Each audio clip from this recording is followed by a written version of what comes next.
বন্ধুরা, তোমরা সবাই কেমন আছো? আশা করি সবাই খুব ভালো আছো। আমরাও ভালো আছি। তো আজকে তোমাদের সাথে কোনো রকম রান্নার ভিডিও শেয়ার করব না। আজকে আমাদের সকালবেলায় কোন ব্রেকফাস্ট বা জলখাবার বানানো হয়েছে শুধু সেটাই তোমাদের সাথে শেয়ার করলাম।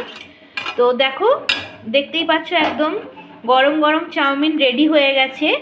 আজকে কিন্তু ভেজ চাউমিনই বানানো হয়েছে, যার মধ্যে বিনস, গাজর, আলু, পেঁয়াজ এই সমস্ত সবজিগুলো ব্যবহার করা হয়েছে।